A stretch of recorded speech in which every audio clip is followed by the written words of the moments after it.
Welcome, everyone, to the Entertainment Buffet podcast. I'm your host, Brandon Prosek, and we have not one, but two guests today. We have Kishan Batcheldor and Nina Kern. How are you guys doing today? I'm doing great. I'm great. I didn't do anything productive today, so I'm good. Those days happen.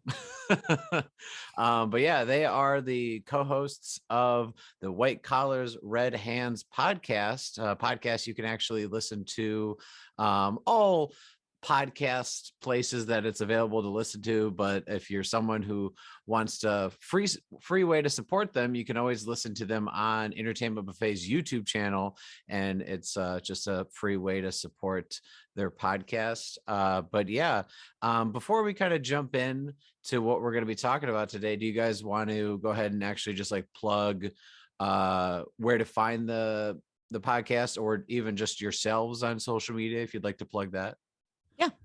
Yeah, Nina, you're the social media queen. You can start. Don't give me that look. He's saying that because he was roasting me earlier because I use our White Collars, Red Hands Instagram account to like my own stuff on my own private page. And he was giving me a bad time about that earlier. So yeah, I'm the social media queen. So you can find us on almost every major social media platform. We are on facebook.com/White Collars Red Hands. We're on Twitter at White Collars Pod. We are on Instagram at White Collars_Red Hands. We have our own website, www.whitecollarsredhands.com. Seeing a theme here. Yeah. A lot of we like to keep it consistent over here at White Collars Red Hands. Personally, you can find my stuff on TikTok and Instagram at I am Nina Kern. That's NinaKern. And I'm on Twitter and Instagram at Shake Despear, ShakeDaspear. I am also on Twitter, but I don't really use it. Right. Yeah. Twitter's like one of the last ones I check nowadays. I'll admit. I always plug it, but I'm like, you may see gaps. There's huge gaps in my Twitter. It's like I think of a joke every like 4 months. So yeah. It's going pretty solid. Absolutely. Well, today, guys, we're going to be talking all about white collar crime media, and really, I wanted to bring you guys on because personally, not only because you're on the Entertainment Buffet YouTube channel, but as someone who has a job where I can listen to podcasts now a lot, I've been enjoying diving into your guys' podcasts for a number of reasons.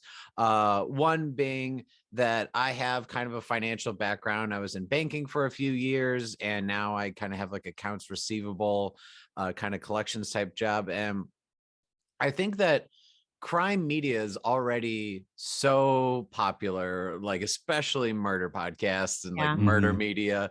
But like something that doesn't get covered enough is financial and like white collar crime, which so when you guys announced that you were doing that as a podcast, I'm like, oh, thank God, not just another murder podcast.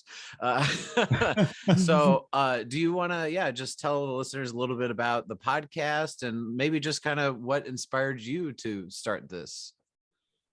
Yeah. That's kind of why I started it. I looked at true crime. I started listening to a lot of true crime podcasts. I'm a true crime fan. I love true crime. I listened to the normal murder stuff, all of that. But I noticed that a niche wasn't being filled in the podcasting area. And I'm really, at least personally, very passionate about that these crimes are just as bad as all of the other crimes that are talked about. Maybe not murder, but they're pretty bad. And we don't talk about them because they're not I don't know, for the lack of a better term, sexy, right? Like we have like romanticized like violent crime, and people are so interested about it, but people seem to not have the same interest in financial crimes, and that's why it's not in the media and it's not brought up enough, because people think it's boring and it takes background into it. But I think we've shown we don't have a financial background. No. We do a lot of very a lot of research from a place starting at the bottom.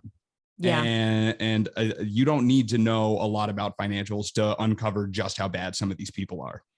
Yeah, which I think that was one thing, I, as a listener, I appreciated was that you were not financial experts. You guys were not people who are going to throw out like fancy terminology or just like get people lost in like what it is, because it's like you were basically just like some steps ahead of us, finding out what they did and then just reporting back to us so that we can follow along on what they did. Because so many of these I've never heard of. Some I've like heard names, or I've heard like a certain controversy.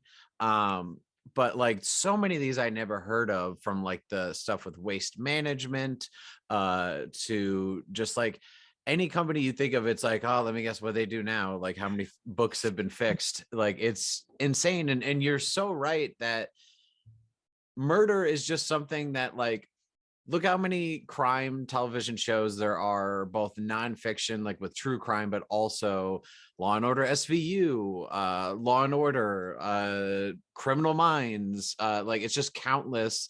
And I think, like you said, like you think about like, okay, like the OJ trial, it's like this big nationwide thing. And like, sure, when the '08 financial crisis happened, I was younger, I was in like high school at the time, and I remember it being on the news, but I felt like it was one of those things that a lot of people didn't quite understand.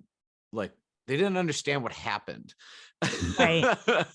And Right. then like you see like the movie like The Big Short, and like they try to like dumb it down sometimes and be like, so this is what happened. And I think the reason why not only is there not enough content about it, but also people just, I think, dismiss it, is because they're like, oh, it's probably complicated. It's like, maybe it's not as complicated as we think. Like, Right. So I guess, Kishan, you said it was something that you kind of noticed. When did you like bring Nina into it, or when did you decide like, okay, I actually want to make a podcast about this?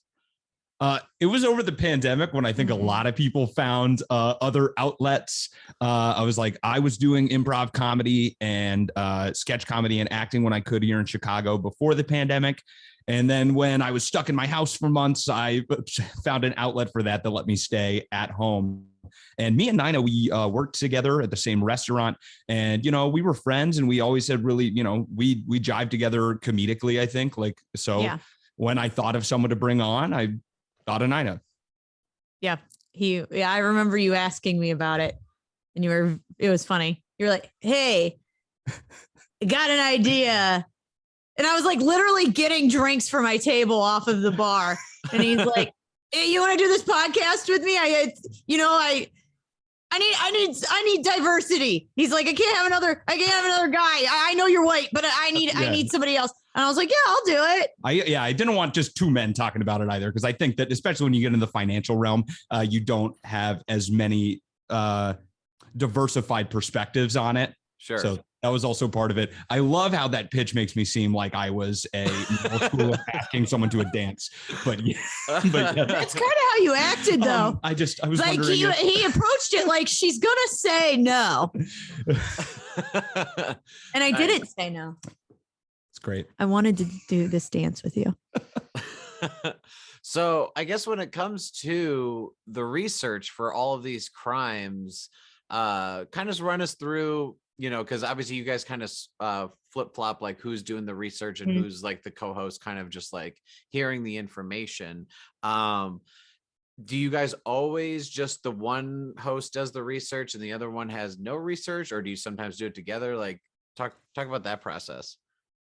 So there are definitely times where, depending on our schedules, sometimes we'll go in blind when the other person has done the research, just kind of depending on what we've had going on that week. Usually like I will read a couple articles just so I have some sort of idea about what we're talking about. I just won't do as in-depth of research if he's leading that week. And I think it's somewhat similar for you. Yeah, I've actually learned to like coming more with a fresh perspective of it and not knowing the story. So I can kind of supplement in it where I'm not stepping on Nina's toes with like trying to input information, but more being able to react to it like our audience is going to react to it, because most of the time, like you said, they don't know what we're talking about. Yeah. So I kind of like to be a backboard for it for a little bit to make sure that, everything is. And the other way too, that like Nina, if I say something and Nina's like, how does that work? She can like ask questions that maybe she would have known if she did more research or if I had done more research on that day. Yeah. Sure. So have you guys, with all the financial stuff that you have to read, like compared to where you were a year ago, do you definitely feel more versed in like the financial realm a little bit? 100%, at least for me.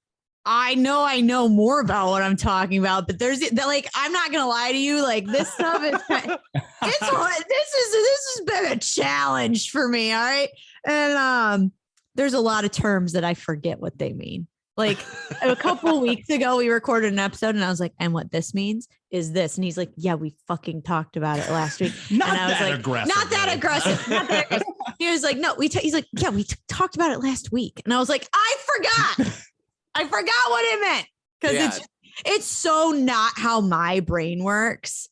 So I definitely feel more. I was going to say I feel more better. I don't feel, that's not proper English, but I do feel more versed, but I do not feel like an expert. I'll say that. Expert? Absolutely not. Do I know what a call option is now? Maybe. Yeah. You know, I did not know anything about that before. Can I defraud a company? No. I can't pull these schemes. Well, that is good. Yeah. Keeps me humble. So if Nina's ever a CEO, you guys know you can trust her. Yeah, right? I won't be pulling anything shade. Everyone's just gonna appoint idiot CEOs so that to avoid crime. Too stupid to cheat. Yeah. Like that movie Idiocracy where all the idiots are ruling. Yeah, absolutely. Just financial idiot. So yeah, I guess I'm curious because you guys have been doing this for over a year now, right? Mm-hmm. Yep. And you do it weekly, which I commend you for that. As someone who's been podcasting for a handful of years, I cannot go weekly. What are the episodes? I'd love to hear just like the ones that have stuck out to you, whether it's ones that you've just recently done or it's been like months and you're like, man, I still can't believe that story. Like, what are your favorites or like the ones that have really stuck with you this time? I'm pretty sure my favorite, and I'm like, watch me mess up who I'm talking about. That's what I'm worried about. But Marcus Schrenker, where he like faked his own death to get out of it. That's my favorite episode we've ever covered. And I was like, the lengths that he went to. Yeah, we have more fake suicides than I thought we would when we started this podcast. It's like 3, I think, out of all the episodes. That's definitely like that might be my favorite episode that we've recorded. I really love that one. And that one has stuck out with me. Another one that it's not my favorite, but just because the story was horrible, but Jack Abramoff, that one, I just couldn't believe the amount of corruption with the lobbying that high up. That one definitely sent me on a spiral. Afterwards, I was like, we'll never be okay. We're going to like, as a world, collapse because like all these terrible things. But that one definitely stuck out as well. Yeah. Our weekly podcasting schedule is fueled by existential dread. Yes. So absolutely. The Max Schrenker one, you mentioned that he faked his death. I'm trying to remember if I heard that one or not. What was the company or the crime that he did? He was an insurance lawyer. Mm-hmm. I'm pretty sure, and he was convincing the people who like personal injury. He was convincing people who had personal injuries to like invest with him. Gotcha. Okay. Yeah. So yeah. And then he flew a plane and jumped out of it like he was DB Cooper. But he was found, so not as cool as DB Cooper. And then he tried to slit his wrists in the tent that they found him. Oh yeah, the fake suicide did end with a try to suicide. He had a failed suicide attempt. It was crazy. Jesus. Yeah.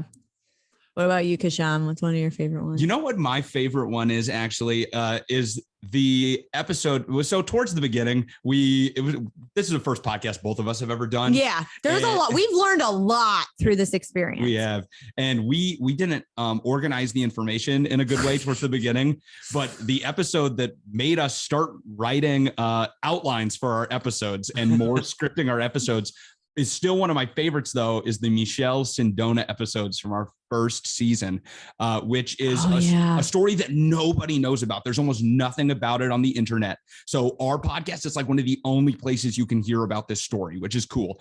And it came from a book called Power on Earth by Nick Tushis, which I read for that episode. But he was an Italian banker who worked closely with the Vatican and probably the mafia, who also faked his own death. It's just such a sensational story because he faked getting kidnapped and like getting beat up by the mafia and held captive in Italy, but the whole thing was fake. And no one has made a biopic on this guy. He was murdered also by the mafia. That was his last thing. He was convicted for murder and then murdered by the mafia in prison. Wow. Yeah. And that one is crazy because there's like no information about it on the internet. That one has like absolutely no. That was a episode that I went in completely blind because he had to order the book and it took like a few weeks for the book to get here. You can't even get the ebook. How did you even hear about the crime and the person to begin with if it's so hard to find? So I had a friend from high school. His name is Matt Yoder, and he actually has his own podcast. It's called Griftcast. I know it's on Apple Podcasts, so shout out to Matt. But he contacted me and was like, hey, I don't know how he knows about this, but Matt also like knows about a lot of random stuff that most people don't know about. And he was like, hey, you guys should cover this case. And so I was like, hey, Kishan, my friend said we should do that. And that was actually our first fan submitted episode. Mm-hmm. I don't know if he was really a fan, but whatever. Matt submitted the idea for the episode. And that's how we found out about that one. It is a great story. It's the one that I recommend to the most people where I'm like, if you need to know about a story that, because we found misinformation on the internet doing that, where there were like primary sources in the book that disproved stuff that was on like the very short Wikipedia article. And I was like, this. Yeah, a lot of information had been like wiped out. That one was crazy. That's probably the craziest one information wise that we've covered. Oh, yeah. Just because there were so many holes and so many that one was kind of wild. Yeah, I know that one that I personally reached out to you guys that I was like, you guys got to Lou cover Pearlman. Lou Pearlman. That was another really fun one. I really loved doing that one too. Boy Band Con. I think I may have talked about it, I don't know, a year or so ago on the podcast, but yeah, just crazy. Cause like, safe to say we're all kind of like 90s kids, right? And like we grew up with NSYNC and Backstreet Boys, and I had no idea that any of this was going on at the time because I was in like grade school. And then obviously like they went off to like sort of break up, sometimes still do like reunion type stuff. And to have like Lance Bass produce this documentary and how he didn't just like con them and like other bands and like use it as like almost like a money laundering type thing. But the fact that he has one of the biggest Ponzi schemes like in American history. And it's just like, oh shit, why is this? Because like I feel like a lot of people know the name Bernie Madoff, even if you don't know what he did. That's like a famous one that like the phrase Ponzi scheme, Madoff. But like I was like, why does no one talk about Lou Pearlman? Like he literally took a picture of like a model plane in front of an airport to make it look like he owns an airline, and people believed it. I'm like, this is insanity. That one was another favorite of mine. He was a blimp salesman. Yeah, too. Blimp, like so niche, right? We got into the wrong business. We got to get into we blimp really sales. did. He made millions of dollars in blimps. Who knew? Fake blimps. Who knew? I was gonna say, or insurance fraud with the crashing of the blimps. But I think that's one thing that I personally enjoy about the podcast is ones that I have never heard of.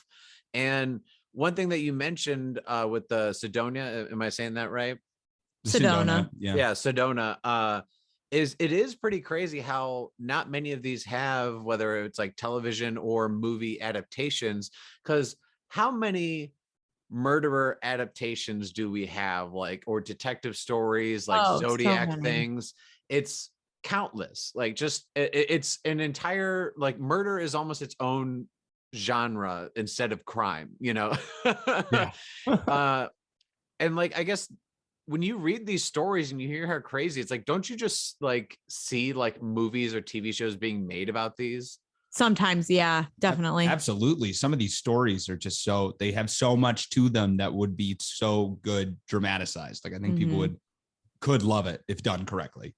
Well, that, and I think, like, when you look at like, I look at various crime documentaries of like the recent, like, last 5-10 years or so, and like Making a Murderer was one that, like, I felt like everyone watched. But if more of this stuff was on financial crime, I think you would just get more attention.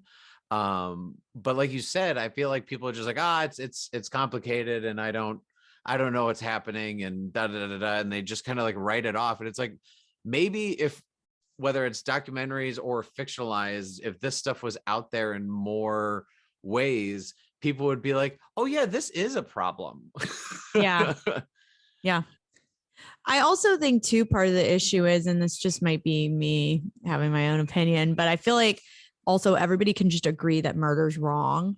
And we're like, oh my God, that's so scary. Oh my God, that's so wrong. But like, a lot of people are shady with their finances.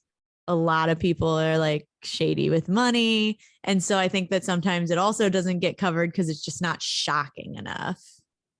Does that make sense? No, I agree. But then, so to me, the more shocking thing is how often at the end of the episode, you guys reveal that people either did not go to jail, or like, oh, they had time. It's like, oh, or they had like some sort of fine that does not is not comparable to what they stole and how many lives that they probably affected. And I guess you guys have done over 50 so episodes. Would you want to take a rough percentage guess how many people actually go to jail, or would you say are actually found guilty in some capacity? I'd probably say maybe we try to cover ones where they get jail sentences, but the thing is, it's hard to prosecute corporations. So every corporate entity we talk about, a lot of, like, probably 50% or less do individuals actually get like judicial punishments. If it's an individual, maybe probably more, maybe like 75 to 80%. Yeah. Just because of the nature of the crimes. But the crimes usually don't fit the punishment. Oh no. They very rarely fit the punishment. Like, I think they should at least have to pay back the amount that they've been proven to have stolen. And that's the biggest injustice to me. It's like, they take this money and then they don't even like get charged by the courts to pay back that amount. And that should be like the bottom line. It's like, okay, you defrauded people out of a provable $20 million. You at least have to pay the legal fees back to the state to prosecute you, plus that $20 million back to the company, the entities, or the people you stole it from. And that's somehow not part of our financial law. Happens. Yeah, which, and you know, that this may seem stupid to say, but like, I just feel like, because honestly, guys, it's funny. Money is just like this made up thing. Oh, like, yeah. It's just these numbers that people are talking about, like, on a computer. It's like, oh, there's millions here, millions there. But it's like, it's not like it's all physical. So you would think that, like, for example, like the Lou Pearlman one, when he like scammed these old people out of like their retirement, out of like, I don't know, like, let's say $75,000 or whatever it is. It's like you said, it was a proven this amount was stolen. Like, if like the government or someone could just like make up like, all right, you have the 75,000 back, you know, like, it doesn't actually, it'd be different if it was very easily, if it was physical stuff that, like, back in the day when it was just like coins that like you had to transport. Yeah. But it's like, Right. all right, you have it back now. We found that it's gone and it's back to you now. Our bad that we didn't catch that sooner. Like, which is sounds like a rudimentary solution to financial crime, but also it feels like something that is quantifiable. We don't quite have it figured out how to solve the problem once we figure it out. Mm-hmm. But yeah, I guess as far as the ones that, like you said, there's many that the corporation doesn't get charged enough by the courts. Is there one in particular or a number that shocked you the most out of like the lack of punishment? I mean, I know that like we all know the like 2008 financial crisis that like almost no one served jail time, if anyone, for No one did. Not one executive did. Yeah. And that crippled not only like people involved in all those companies, but like the nation. Yeah. And There was a world economy collapse. Yeah. Yeah. Directly caused by them. The one, I mean, right now it's ongoing, but I really don't think anything's going to happen. But we discussed Evergrande a couple weeks ago, and they like, it's going to be worse than what happened with the Lehman Brothers in 2008. Like they're like $300 billion in debt. This is a Chinese company. Yeah. It's 10 times the liability of the Lehman Brothers when they went insolvent. Yeah. So that one was pretty shocking. Now as I said, that's ongoing, but I also don't think they're going to really get in trouble. My biggest one, which Nina wouldn't remember because she was not there for. Coingate. You were there for Coingate. Oh, not Coingate. The laundry one. Yes, the cash laundromat. That was it. I knew it had to do with coins and cash. Which is on the multinational banking giant HSBC, which has been proven to launder money for the cartels and quite a few other things. They have a lot of blood on their hand. They got a fine by the U.S. government and a non-prosecution. They can't be prosecuted for the crimes in the future because of this settlement for like 16. It was $16 billion, I think, but their annual revenue is like 160 billion. And they're literally laundering money for the cartel. And England called up America and said, hey, if you actually prosecute them, you're going to tank our economy. So it's that too big to fail, too big to exist, in my opinion. Wow. kind of bank. So that's what it was. It was an actual slap on the wrist to get the U.S. to stop prosecuting them. Jesus Christ. Yeah. Wow. So I guess now that you've been doing it for a little while, and obviously as podcasters, we kind of, sometimes we get comments, or like you guys have mentioned, you've gotten folks to reach out and give you episode recommendations. Are there particular episodes that, whether it was like comments or like even just friends or people reaching out to you, that stuck out to the audience that people were most shocked about? At least feedback that I have personally received, it's a lot of people who are like, I just listened to the podcast and it was great. And they don't tell me which episode they listened to. My mom's friend just listened to one, and I can't remember which one she told me. The one that I've gotten a really good response on, because the case is actually pretty big in the media right now, so it's very topical, is the Theranose episode that we did. That's the one she listened to. Yeah. Oh no, she listened to Evergrande. So and she was like, I need to listen to Theranose. That's the one that people have commented on most to me recently. And that was at the end of last season, I believe. So, and literally like the case just wrapped up, the jury's in deliberation. So we're about to get a verdict on that case we covered. And I think those are kind of really fun for us because we do a lot of old ones, including this season. We actually did the first bank collapse from the 1500s, the Medici Bank, which is a really fun one. That one is one of my favorites because I'm just like, of course, crime goes that far back, Yeah. soon as laws were existed, crime started. Yeah, absolutely. Well, there's nothing new under the sun. So easy.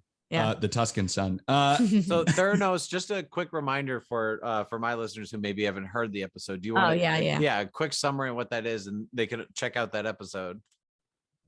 Yeah, Theranose was a biotech startup company started by a woman named Elizabeth Holmes, who was the CEO, and she made claims that they had developed a machine called the Edison that used a single drop of blood to process over 100 different blood tests. The only problem is that they lied about the machines being effective for these and set up a partnership with Walgreens where they actually were starting to take blood and doing tests for people and either running them on the Edison and getting results that were not correct most of the time, or diluting the blood so that they could use it in normal testing machines, and also telling people they were like HIV positive when they weren't. And other things like that. So she's on trial for mostly defrauding investors. So Jesus, yeah, I that one I listened to, and I will say I'll have to double check, but I think as far as Entertainment Buffet on the YouTube goes, I think that is one of the more listened to ones on the YouTube. So considering that's recent and is still actually, yeah, that makes sense now. Because hearing that, and as someone who like a couple of years ago, luckily avoided it being anything serious, but I was getting like blood tests like a lot, and I was just like, God, how I would be livid if like they said I had something and then like just radically changed, like whether it's medicines or whatever, and then all of a sudden, oh actually, you don't have that thing we said you had. Just insane, the amount of things that people can get away with. Well, hopefully they won't get away with. That's the aim. Yeah, hopefully. So as far as ones that people have, you know, either reached out to you personally, would you guys like to kind of share like maybe the ones that have you noticed the most listened to, and has that kind of steered you in a direction of wanting to find certain topics after those responses? I'm gonna let you take the reins because you are very into the analytics. Yeah, I'm the one. He's the one. Well, yeah, he's the one who checks them all the time, and then I come and he's like, "This is what they are," and I love looking at them, and but he also has more access to them than I do. So, I will say we get some of the engagement we get is very interesting. Yeah. Honestly, we get the most engagement on the things that you think people would already know about. Mm-hmm. So our Enron episode, our Lehman Brothers episode, and then we also get big pops on stuff that is really still going on in pop culture. So stuff like Theranose, and then stuff like we did the Tom Girardi and Erica Jane and the Real Housewives. Is that the show? Yeah, Real Housewives of Beverly Hills. All right. And those ones get a lot of engagement. So we've tried to do a little bit more of that, maybe some cases that are still ongoing, or maybe just we try and hit the bigger ones. We still have more coming on, but we've done most of them by now. We've done 50 episodes, so there's not a lot left in that tank. But then we'll get random ones that I'm not expecting us to get huge hits on. Like they're interesting. Don't get me wrong. They're interesting. But like, I remember we covered Lenny Dykstra, who was a American baseball player. Now, listen, I'm not into sports, so I didn't know who this guy was. So maybe people actually, like other people know who this guy is, but it was one of our most listened to episodes. People loved the Lenny Dykstra They episode. loved it. And he's like 2 weeks after it aired, I come over and he's like, we have like a lot of plays on this one. And I was like, really? And it was a really good episode. That was another one. I love baseball, so that's another one that's just like crazy. You can't really believe what happened.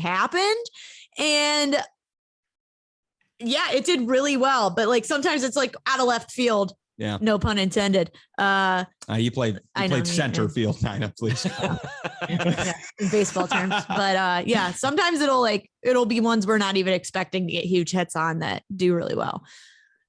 Yeah, I think the thing that kills me about so many of these crimes too is it's hardly ever like, oh, they did a crime and then like it's found later. It's like, it's always like, oh, they've been like, say, fixing the books for like years, or, you know, it's like, well, don't you think at some point you're going to get caught? You know, like it's just like, oh, I'm just going to keep rolling the dice.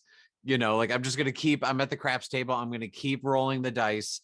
over and over. And it's just like, all right, at some point that like the other shoe is going to drop. Like it for people that are sometimes very intelligent to figure out ways to find these crimes. Isn't it also hilarious in a way on how many of them are dumb for just how they get caught? Yeah. Yeah. The use of emails is one I bring up all the time. Like, stop sending emails about the crimes you're committing. Yeah, literally. Because they will find those. And everyone commits that cardinal sin in financial crime for some reason. They're like, yeah, steal all the money from that account and move it to just like spelling it out in emails. There's a lot of them. And I'm thinking, if I'm remembering correctly, it was the Jack Abramoff one that they were like, yeah, screw that person over. Ha ha ha. And Enron was bad about it. Enron was really bad too.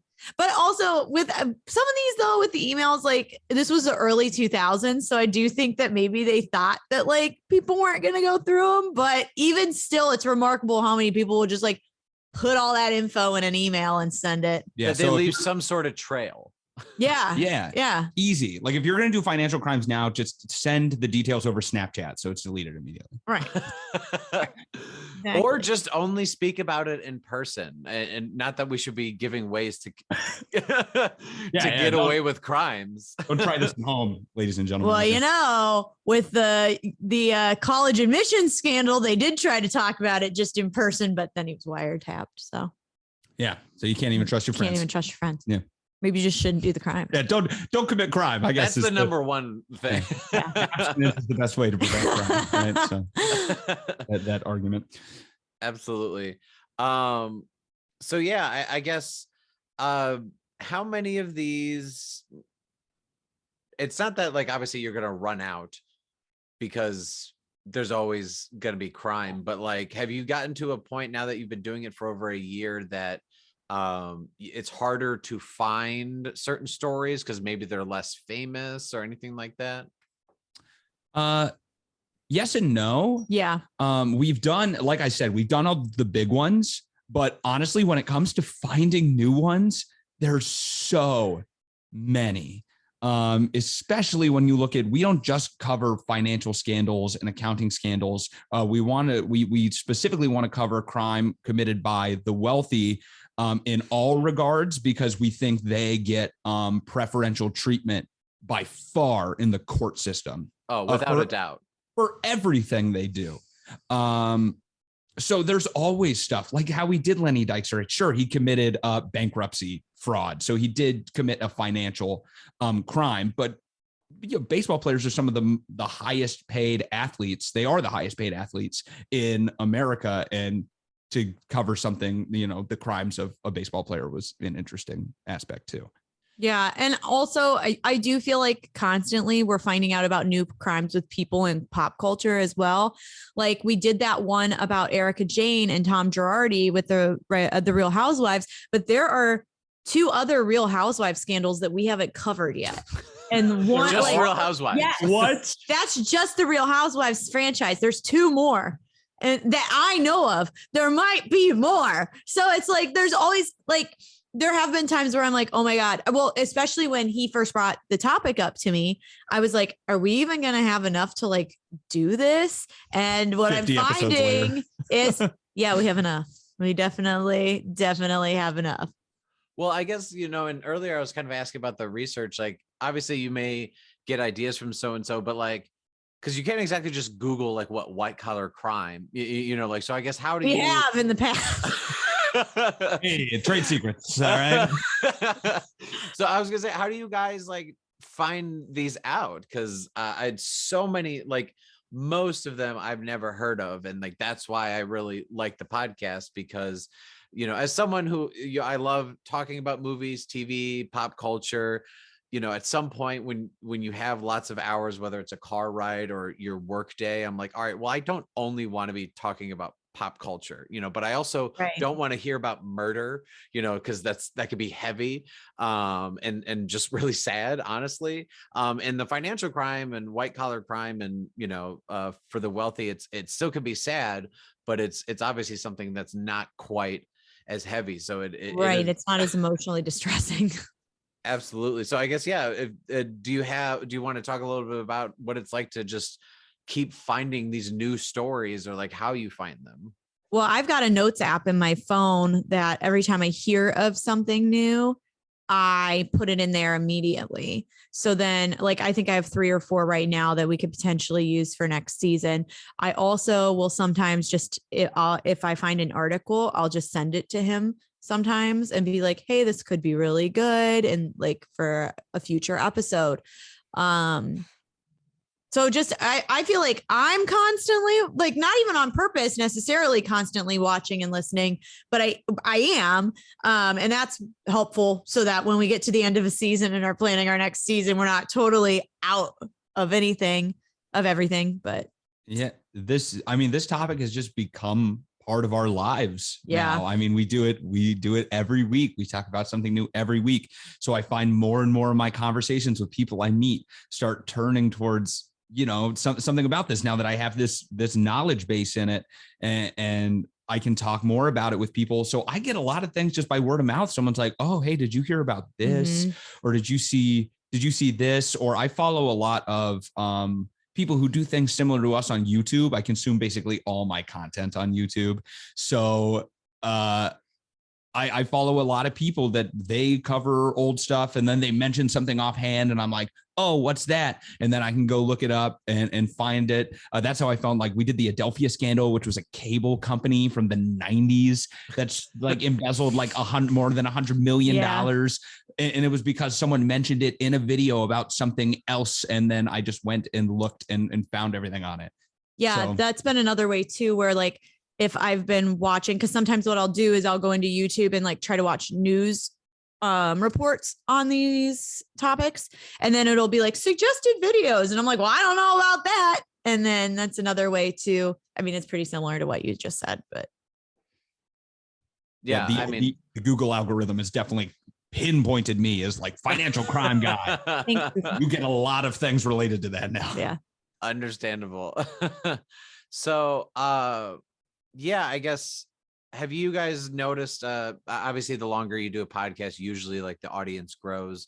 Have you noticed other, I guess, specifically like this type of podcast, whether it's like white collar or like crimes against like the wealthy, that have been either popping up, or like maybe ones that you were personally listening to before you guys started yours? Because like it is a topic I do believe there should be more info out there about, because we're so quick to just talk about murder, that it's like, if we actually are talking about it all the time, maybe something will happen to more of these folks. The one that came before us that gained a lot of popularity is a podcast called Swindled. They've even covered a lot of the stories that we've covered as well. And they do a really cool job. They splice together like audio. I haven't heard a lot of it, but that one was before us, not much else, but there have been a lot since we started in the last year. I think they are getting more popular. Red Collar by Audio Chuck, the same people that make My Favorite Murder, I want to say. They started one that's still about murder, but it's about people, like white collar people who commit murder only. But I listen to a lot of Last Podcast on the Left, which is one of the most popular podcasts out there. Their channel started one called Fraudsters. So they are kind of popping up around, but I think we were really early to the action, which is great. Yeah. And I mean, I've said it enough, but yeah, I'm a fan, because I just think that it's something that should get out there more. And we've talked about like the wealthy do unfortunately really have preferential treatment. I mean, I even know from personal experience, like in banking as a teller, where it's like a wealthier customer may do something not necessarily against the law, but it's like, oh, they had an overdraft fee, like we'll waive it for them. But then like someone who's like struggling has like hundreds of dollars in their account opposed to hundreds of thousands of dollars, and we got to keep their overdraft fees. It's like, doesn't it seem like it should be the other way around? Maybe the person that bought too much in gas and overdrafted on their card, we shouldn't overdraft them. And maybe the people who have, I don't know, 100 grand, they could spare $30. Right. Especially when it's $30. They probably wouldn't even notice. right? So I guess, has it influenced any financial choices or like just lessons for your own personal finances? What? I want to hear your answer first. For the audio listeners, they both just looked at each other like they were caught. I don't think Me? so. It's like, yes, I started doing a bunch of accounting scandals. I got into stocks. Oh, how is But that going? I don't have very much money in the stocks. I'll admit, I did. checked it. I did dabble in Robinhood, and Yeah. I couldn't take it. I was checking it constantly. I have it. I literally like don't even look at it, to be honest with you. Yeah, I have like She's less lost than $1,000. I have less than $200 invested in it. But that's probably the only change in my finances since starting this. I actually also started investing because of this podcast. I still have mine. I'm very into it. Am I good at it? No, but I am, but I am doing it. I switched all because my savings were just around in like, I'm a bartender. So I had a bunch of cash. So learned through this, a little bit about inflation, a little bit about, I don't want to just keep cash around. So. Absolutely. Yeah, there hasn't been a huge change, but I also haven't been making significantly more money since then. So I'm also never getting a banking account with Wells Fargo. Yeah. That's the other one. Yep. I will say that there have been maybe not changes in our finances, but changes on things in our personal lives that we won't spend money on now, or certain places we won't put our money based off of this podcast. Like I remember when we did the Volkswagen scandal, Kishan even said to me, he was like, I always wanted a Volkswagen. Now I will not buy one. And, like he said, we'll never do banking with Wells Fargo. Teflon. Oh my God. Yeah. I'm never buying I've wanted to go out and get a cast iron pan ever since we covered the DuPont chemical scandal, because Teflon is scary to me now. It's so, yeah. I went home. Like, I remember when we covered the DuPont scandal, I went home and like told my roommate, I was like, we have to get rid of all of our nonstick cookware. Like we have to get rid of it. And we did. I did. And I don't own any nonstick cookware. And it's because of that. So I feel like certain like life choices like that have been influenced by the podcast versus like how we run our finances. Mm-hmm. Absolutely. Yeah. I worked at US Bank a little bit after the Wells Fargo scandal. So, and that was like the one thing that customers love to just like, oh, well, like you guys aren't doing what Wells Fargo are doing, are you? And we're just like constant, like just jokes and comments as if like, yes, I knew what happened, but also I was just like, look, I am a teller making $11 an hour. Like like they give me access to thousands of dollars, but it is not worth like the crime because it is just like, I learned all the like ways that you could get in trouble for financial crime. Like we're trained on that. And that's why I'm like always so surprised that like none of these people get worse or sentences or anything like that. Cause just the amount of trouble I could have gotten for taking cash from like my teller drawer was insane. Yeah.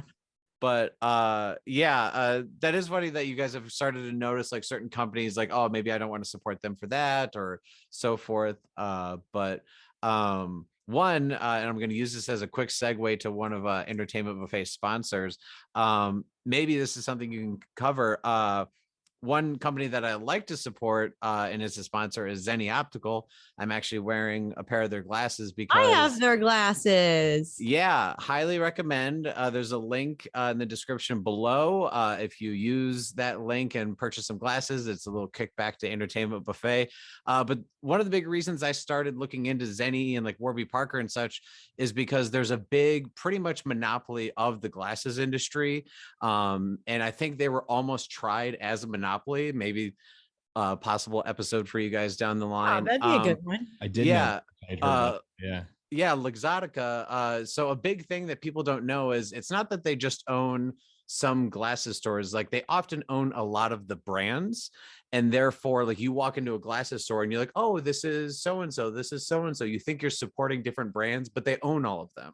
That's why they're able to charge $500 for glasses, and then for years all of us were like, well, glasses are just expensive. It's like they don't have to be. Right, they don't have to be. I wrote it down so that we don't. That's why I grabbed my phone. I was like, I will forget. I wasn't being rude. I was just writing down but yeah, that's, yeah, no, I love supporting Zenny because these glasses that I'm wearing, these purple ones I'm wearing, I got for, I think with shipping, like $55. And I am able to afford over the years getting more of different colors and so forth. And also not supporting a monopoly. Well, yeah, I remember when I ordered from Zenny, I got 3 glasses with express shipping for $86. Awesome. Yeah. Yep. So that is a sponsor mention, a little plug, but also something that maybe we could hear about in the future is because like Luxottica is just this massive monopoly. And I guess I'm wondering if that's something, you know, because one of the first board games we played growing up is Monopoly. Is that something you guys are maybe looking into investigating in the future, is like companies that maybe were either tried as monopolies or considered monopolies? We haven't talked about it, but I feel like it could be a potential. Yeah, I'm not opposed. It'd be good. We mentioned it a little bit only when we talk about companies where regulators stopped a merger because of the fear of a monopoly. Mm-hmm. I don't think we've discussed any companies that have been forced to split because they've been found to be a monopoly, but that'd be something very interesting. Yeah, that's something we haven't covered. Yeah. Yeah, which it was actually something that some people were fearful with Disney buying Fox. Because like there are really not that many places for like movie distribution, and they were thinking like, well, if Disney owns this much property and this much compared to the other, was like at one point is Disney like a monopoly of movies? I mean, they kind of are though, because they also own ABC now. They own so much. Disney's such an evil company that you could literally do an entire podcast set on just why Disney is awful. Yeah, I think that's you guys should be our spin-off podcast. I think you guys should do a season on just Disney. Honestly, that's a really good idea. The Disney season. Oh my God. Yeah, I hate Disney. The most horrible place on earth. Love Hercules. I hate Disney. I know. I love Mulan, but damn. Yeah. So yeah, would you guys like to share, are there any other projects you guys are working on, whether it's by yourselves or, you know, things that you're doing? Do you have performances coming up you'd like to plug, anything like that? I'll let you go first. This takes up a lot of my time. I'm formulating a second podcast. It's not out yet, but we have episodes recorded, so those should be coming out soon. It's a higher education, where me and a friend have a guest on every week, and they give us a 15-minute presentation. Nina was one of the guests, talked to us about Assemblies of God, and then there's a game show round afterwards. But we are in Illinois where recreational marijuana is legal, so we get really baked before we record the episode. So the quotes from it are hilarious. So we'll look for that wherever you consume podcasts soon. So that is more comedic and less informational. It is definitely more comedic. I'm not. Yeah, I was there. And I was, yeah. Yes. Yeah. I Awesome. was not high, and I was like, all right. They were funny. I was, so I don't remember. Nina, are there some other shows or things you'd like to plug that you're working on? Yeah, so I'm an actor, I'm a comedian, I'm always up to something. Right now, because of the new COVID spikes, pretty sure all my shows are canceled for the rest of the year, but that's okay. So live shows, not really sure what's going to be going on in the near future, but you can always find out what I'm doing on my Instagram, on my TikTok. I just wrapped a commercial this last week, so that was cool. I filmed a pilot earlier this year, so word is that that's going to be coming out early next year. I did have a web series that I was a part of called Bordered, that just dropped last month, and that you can find that web series on OGTV. Awesome. Yeah. We're recording this right before, Christmas here. Hopefully this will be dropping either right around Christmas or a little bit after. I'm going to plug some live shows coming from Entertainment Buffet. Hopefully they're still going to happen. But Brews and Bad Movies. And we will be returning to Lincoln Lodge if, barring live shows are happen, February 13th and March 13th. We're going to do a Valentine's Day themed show. And then we're going to be doing one of the Leprechaun movies for St. Patrick's Day in March. So is it Leprechaun into Hood? That is possibly we may, or is it Luck of the Irish? We may be doing Leprechaun in Space, because that one is, I've heard of neither of those. They're horror movies. I don't think you like horror movies. There's horror movie. There's like that doesn't sound scary at all. There's like 6 of them. It's insane. But yeah, if you want to check out some bad movies, come to those. If not, please follow Entertainment Buffet, where on the Entertainment Buffet YouTube, you can listen to White Collars, Red Hands. And there's over a year's worth, 50 so episodes. Has someone who has heard, I want to guess, anywhere from 45 to 50 of them. It is a lot of fun. And I do appreciate that you guys, these are sometimes dark subjects. Like, you do kind of keep it light, and you do banter, or, kind of poke fun at yourselves, so that it like breaks up the stuff that, like, otherwise I'd have to pause and just be like, oh, I hate the world now. Yeah. He gets a lot of text messages from me where I'm like, it'll never get better. We're screwed. Pull her out of a lot of anxiety because of these things. All right. Well, anything else you guys would like to talk about in regards to the podcast, or just like white collar crime, anything like that? I think that's it for me. This has been great. Yeah, this has been great. It's been really fun to talk about this with you, and thank you for listening as well, man. That's awesome. Yeah, we appreciate the support. Absolutely. All right. Well, thanks for Nina and Kishan coming on the podcast, and go listen to them where you can listen to them.